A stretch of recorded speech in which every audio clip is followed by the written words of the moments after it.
Assalamu alaikum warahmatullahi wabarakatuh. Hope you're doing well. We're continuing our reading of St. Augustine's Confessions. And he's also called St. Augustine of Hippo, the great doctor of the Latin Church. He was born in Tagaste in North Africa in AD 354. He was the son of a pagan and his mom was Christian. Okay? We're in book VI. And then paragraph number 1. O God, hope of my... Oh yes, Bismillahirrahmanirrahim. O God, hope of my youth, where were you all this time? Where were you hiding from me? Were you not my creator? And was it not you who made me different from the beasts that walk on the earth, and wiser than the birds that fly in the air? Yet I was walking on a treacherous path in darkness. I was looking for you outside myself and did not find the God of my own heart. So, looking outside yourself, so you do gotta do some introspection and spirituality, that's for sure. But for us Muslims, we don't say like God's in your heart. We wouldn't say God of your own heart, because we would not be able to compare Allah to anything in creation. And Allah is above the throne, from my understanding. So I noticed we have to be very careful with how we talk about where God is. I had reached the depths of the ocean. I had lost all faith and was in despair of finding the truth. By now my mother had come to me, for her piety had given her strength to follow me over land and sea, facing all perils in the sure faith she had in you. When the ship was in danger, it was she who put heart into the crew, the very men to whom passengers unused to the sea turn for reassurance when they are alarmed. Now, what's interesting about this is the ocean, is mentioned in the Quran, where it's the ayahs that talk about how Allah subhanahu wa ta'ala lets us travel on the sea and reach our destination safely. A lot of people who haven't been on boats before, or are not people who really understand the perilness of the ocean, it's hard for them to understand how, when you're caught in the storm, how scary that can really be. It's pretty terrifying. She promised them that they would make the land in safety because you had given her this promise in a vision. Okay, so he contends his mom had visions.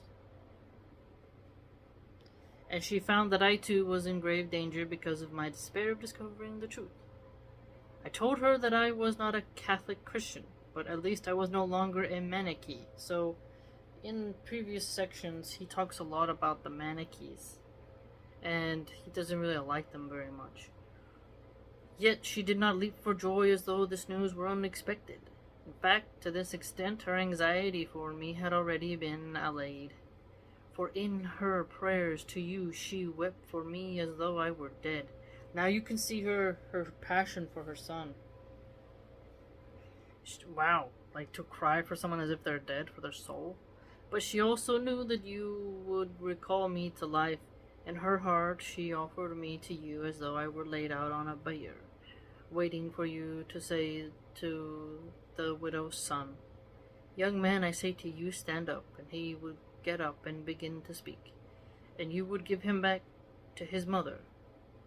So she felt no great surge of joy, and her heart beat none the faster when she heard the tears and the prayers which she had offered you day after day had at last, in great part, been rewarded.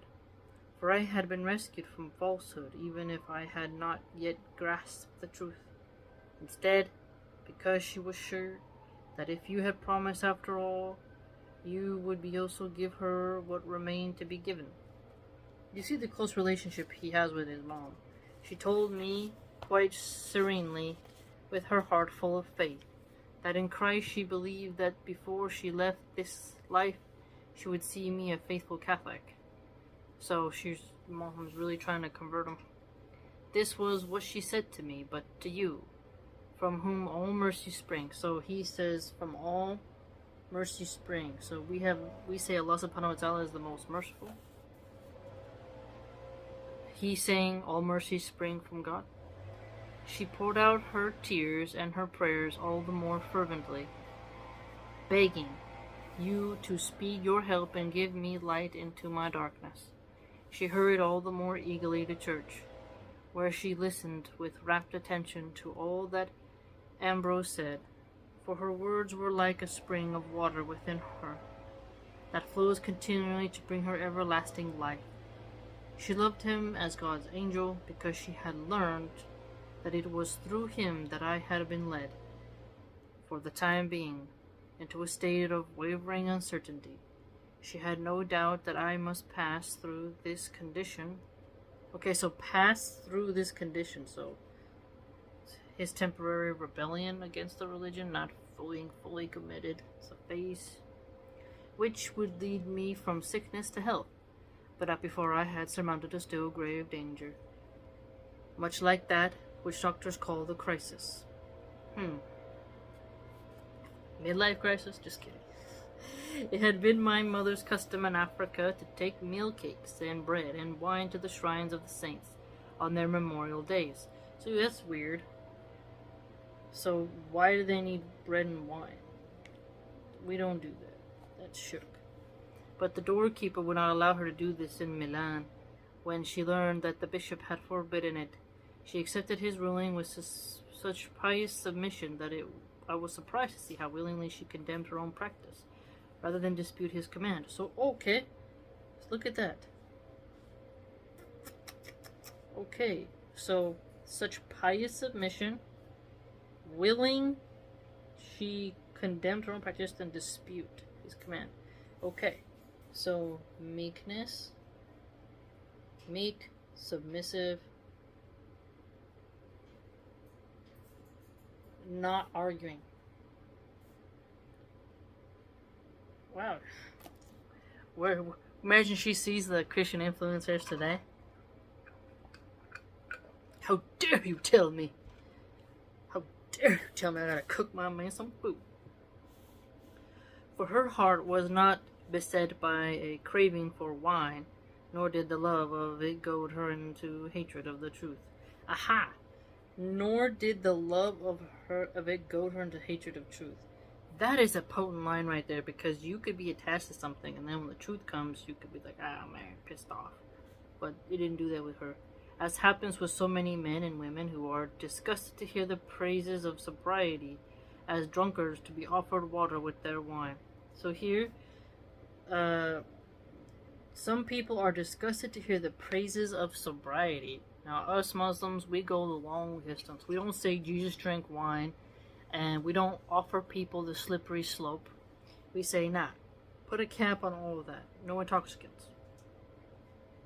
She used to bring her basket full of the customary offerings of food, intended to taste a little and give the rest away.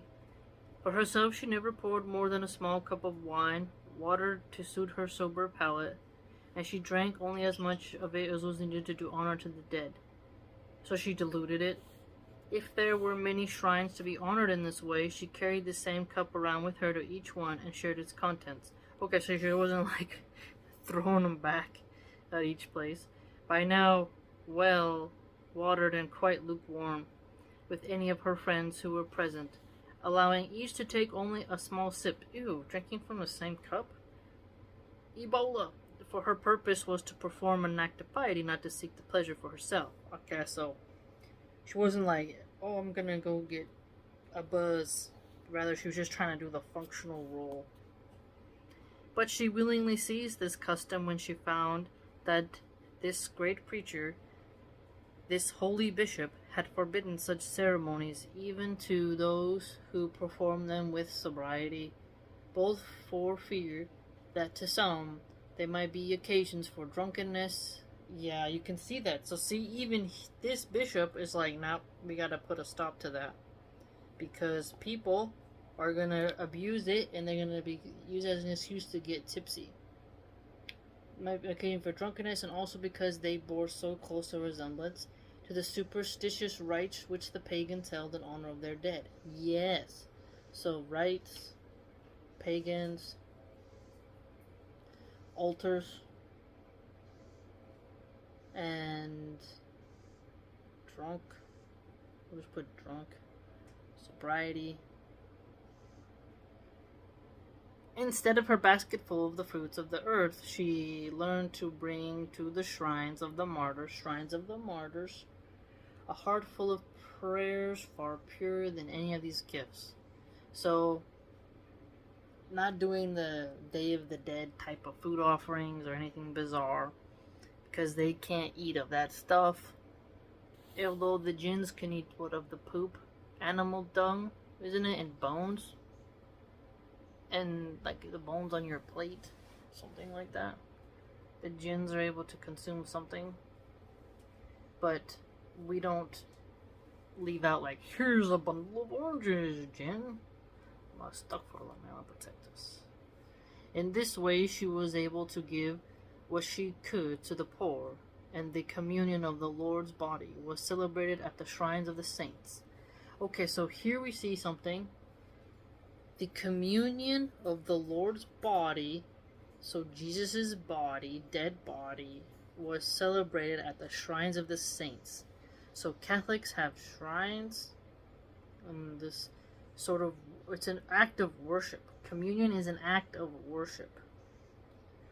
So we don't do that. We're not supposed to do that, from my understanding. We don't have saints, and we are not supposed to do any act of worship to anything. We only do it to Allah subhanahu wa ta'ala. So we're seeing the differentiation here. Who had given their lives and earned the crown of martyrdom by following the example of his passion. So his passion, the passion of Jesus Christ. Okay. Crown of martyrdom. Okay, crown of martyrdom. So the martyrs are not condemned. Martyrdom. When we say, oh, someone can be a martyr for Allah subhanahu wa ta'ala, Christians will call you extreme, you need to be put in Gitmo, you need to be tortured to death, but then ignore how they also had martyrs. But ours, we allow men to die in battle as martyrs. Christians used to have that as well. But they've lost that, so they only think of martyrdom as you being like a worm and never fighting back, and like someone just chaining you to a post and putting arrows in you. I think there was the guy Saint Valentine, if I recall, who was blasted full of arrows. So Christians often only think as martyrs as being people who are captured and like subjugated and never fought back. Whereas in Islam, you can do offensive and defensive strategies.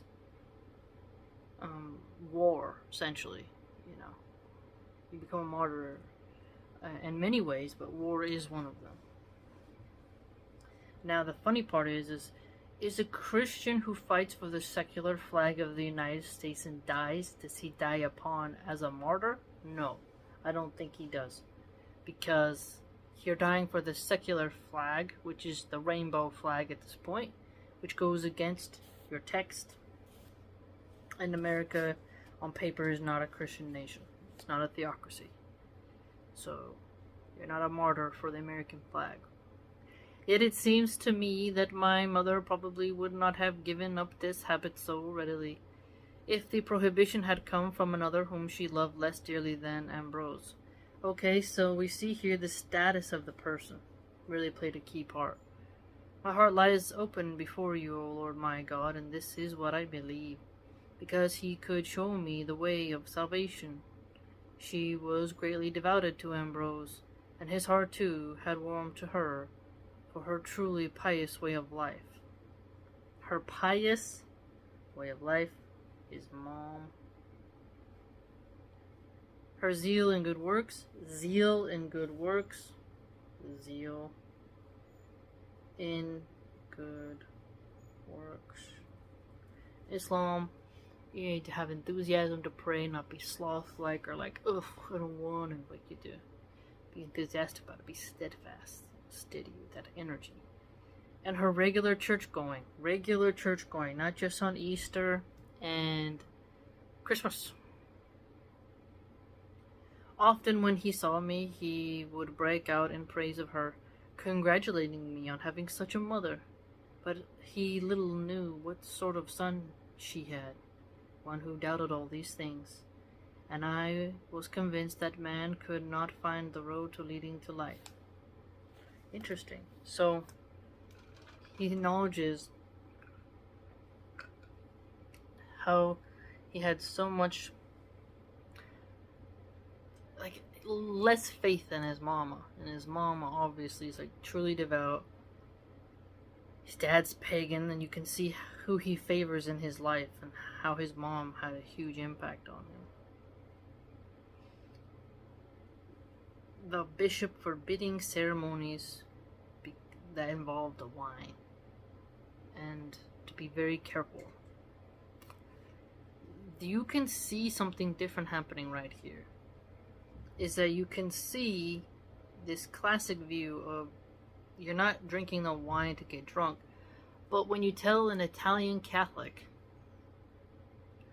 who's like upper class and they're drinking Cabernet Sauvignon, Merlot, Cabernet Franc, some type of very full-bodied wine, and you say, hey, you shouldn't drink that. They say, Jesus drank. And next thing you know, they're like tipsy and they've indulged too much and something strange is happening. It's not good. It makes me think of how in The Sopranos, Carmela, who was trying to be super Catholic, drank wine with the priest who was lusting for her, and that priest would go to the houses and drink red wine with women. It's interesting because that's drunkenness. That is sinful. So you can see how people abuse that. But if a Christian today is drinking beer, and you're like, hey man, you should be drinking that Budweiser, that Bud Light, that Corona, that Tecate, Modelo, those different beers, Heinekens, you name it, they get real mad and say like, what are you talking about? It's almost like they think Christianity allows that. And it's a very tense talk, but here you can see that, hey, people who are drunkards, they get very mad when you talk about the praises of sobriety. They get frustrated. Okay, now on to number 3. But although my mind was full of questions, and I was restless to argue out my problems, I did not pour out my sorrows to you, praying for your help. I even thought of Ambrose simply as a man who was fortunate, as the world appraises fortune. Because he was held in such high esteem by such important people, his celibacy seemed to me the only hardship which he had to bear. Celibacy. Yep, we don't have to do that. Our sheikhs, our wise men can have 4 wives and she can have 5 kids each. Be fruitful and multiply. As for his secret hopes, his struggles against the temptations which must come to one so highly placed, the consolations he found in adversity, and the joys he knew in the depths of his heart when he fed upon your bread, these were quite beyond my surmise, for they lay outside my experience. For his part, he did not know how I was tormented or how deeply I was engulfed in danger. I could not ask him the questions I wished to ask in the way that I wished to ask them, because so many people used to keep him busy with their problems that I was prevented from talking to him face to face. So not having accessibility, someone who's kept really busy with so many inquiries, I can see that. There's been people who I've messaged and I needed advice from. They're just too busy, man. They got too many people. When he was not with them, which was never for very long at a time, he was reviving his body with the food that needed for refreshing his mind with reading. Yes, refresh your mind with reading. When he read, his eyes scanned the page and his ears explored the meaning, but his voice was silent and his tongue was still. All could approach him freely, and it was not usual for visitors to be announced, so that often, when we came to see him, we found him reading like this in silence, for he never read aloud. Oh, he didn't read like lecturing halls? Well, when you're alone, you don't need to read aloud. Unless you're practicing reciting some type of stuff. We would sit there quietly, for no one had the heart to disturb him when he was so engrossed in study. After a time, we went away again. Dang, so you travel there. He's like, I know that feeling of being totally engrossed in what you're reading, and you're like, yeah. The whole world disappears. And it would be kind of embarrassing that if you're sitting there like, and then there's someone off to the side out of your peripheral, and they're just like, blink, blink, blink, blink. Like, you're like, no idea they're there. And then they're like, okay, we better go. No. After a time, we went away again, guessing that in a short time, when he was free from the turmoil of other men's affairs and was able to refresh his own mind, he would not wish to be distracted. Perhaps he was afraid that if he read aloud some obscure passage in the author he was reading might raise a question in the mind of an attentive listener, and he would then have to explain the meaning or even discuss some of the more difficult points. Oh, okay, that's a fair thing. So reading silently, so that someone doesn't say, what does that mean? And then you like have to stop what you're reading and then address that issue. That's fascinating. Never thought of it that way. It's kind of like what kids do if you read out loud. When I read to my kids at night, and I'm like, no, it's bedtime. It's bedtime story. And I'm like trying to talk. You're like, no, I can't discuss the story right now. Ask me tomorrow. Right now is bedtime. If he spent his time in this way, he would not manage to read as much as he wished. That's true. Yeah, I see that. Perhaps the more likely reason why he read to himself was that he needed to spare his voice, which quite easily became hoarse. But whatever his reason, we may be sure it was a good one. Yeah, I gotta keep honey, milk, teas, fluids. At all events, I had no chance to probe the heart of this man, your holy oracle. Oracle! Okay, holy oracle. Holy oracle. With the question that I wished to put to him, unless it was some matter that I could be treated briefly. So if you got something of brevity, it could be alright, but if I was to pour out my sea of troubles before him, I should need to find him truly at his leisure. But this I never did. Yet every Sunday I listened as he preached the word of truth to the people. And I grew more and more certain that it was possible to unravel the tangle woven by those who had deceived both me and others with their cunning lies against the Holy Scriptures. I learned that your spiritual children, I like being called the slave of Allah. I don't like being called a child. Whom by your grace do not understand the words God made man in his own image. See, we don't believe that. God made... Now, I've read some people talk about this, so... This is what caused the Sistine Chapel, Michelangelo, to do that weird finger painting. And the atheists will mock, like, God is a bird in the sky. Like... And then that type of art makes people think that Jesus is God and that God can look like a man. Now, for us, we would say nothing is comparable to Allah subhanahu wa ta'ala. You can't compare anything in creation to Allah. Allah is entirely free of need, high above the sea. Nothing is like unto him. We cannot picture it. Just like if I tell an ant what my video game character is wearing in Red Dead Redemption 2, it's not computing. I tell my parrot about I'm using some blue cheese in a recipe. Parrot's just like, what are you talking about? Give me seeds. You know, it's just not there. Just making a crocodile talk to a cat, you know, it's just so different. So, we are different.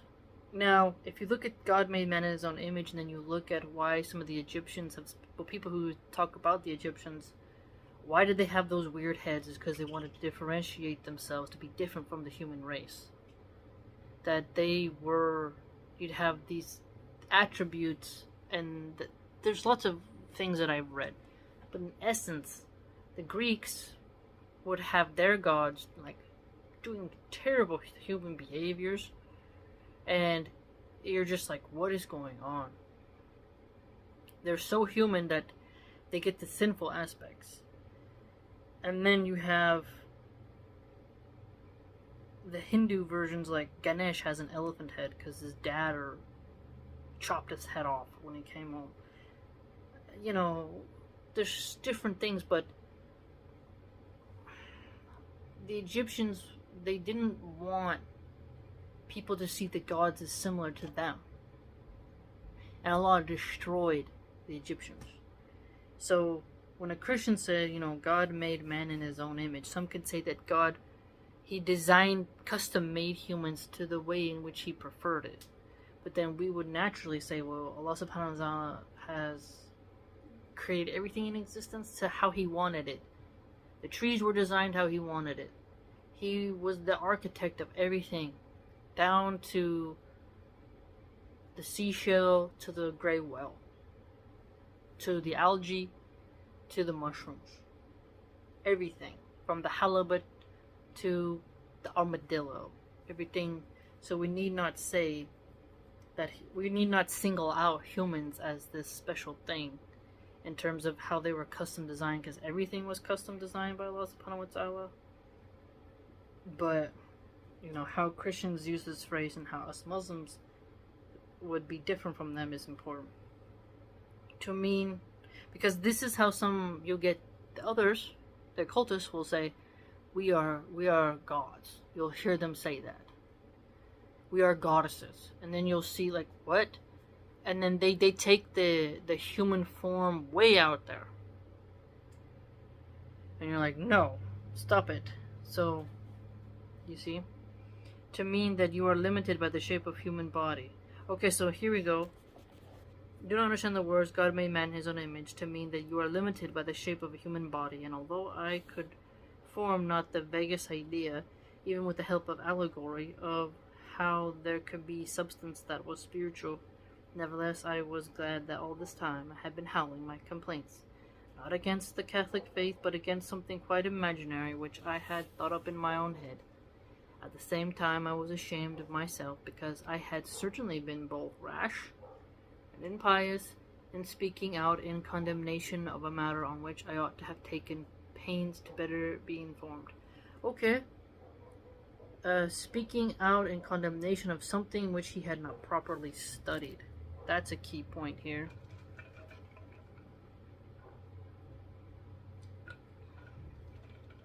I have told another Muslim YouTuber in the past that before you insult scholars of other faiths, you have to actually study their works.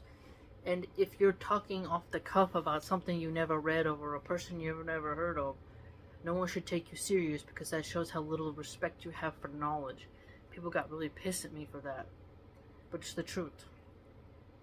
And here we see that St. Augustine has this point of, you need to take the pains to be better informed before you open your mouth and condemn something. And I agree with that. That's why I like theology, and I like studying philosophy and political science and theology, because if you want to condemn something, you have to be informed about what it is. But you do get a lot of blockheads who, they're with like ostriches with their head in the sand, and then they try to tell you need not study that before speaking about it. And it's just quite strange to me. So you get that a lot in Muslim circles. Oh God, you who are so high above us and yet so close, hidden and yet always present. That one's cool. That one is a cool line. Seriously. That one is cool. Because Allah is, for us, is as close as like it's like super near. Like, death is, what's the jugular vein? I can't remember if it was Allah is as close to you, closer to you than your jugular vein. That hellfire is as close, you're as close to Jannah or Jahannam as your shoelaces. I forget which one it is, but nothing is hidden from Allah subhanahu wa ta'ala. There's no place you can hide, because He's all seeing, all knowing. And that's the mystery when you hear that Allah is like, wow, can't escape. some greater and some smaller. You are everywhere, and everywhere you are entire. Nowhere are you limited by space. You have not the shape of a body like ours. Yet you made man in your own likeness, and man is plainly in space from head to foot. So, in your own likeness, yet you don't have the shape of a human body. Now that's the paradox right there. Man in our own image, custom made, like you create a robot in your own image to your liking, how you want it to look. You know, I make a ceramic cup to my liking. I form it into the image I want within my own head. I have this picture and I make it. People will do that with robots. And likeness is such a tough word, because to like it, something that is endearing to the eye, pleasing to the eye, something that reflects the mirror image of its maker, there's so much to it. Attributes combined within that entity onto that object, something to really think about. We'll pause here. Subhanallah. Very fascinating read. I always enjoy reading these introspective texts because they help us to see where we're at and to get the creativity flowing and put you in a very somber mood, I'd argue. Let me know what you think, and if you'd like to support my work and see more about what I write, you can do so by going to www.subscribestar.com/MillenArchive. I'm not monetized on any channel, and I'm boycotted by quite a lot of people, and so if you want to support what you love, head on down to the blog. Take care, fam.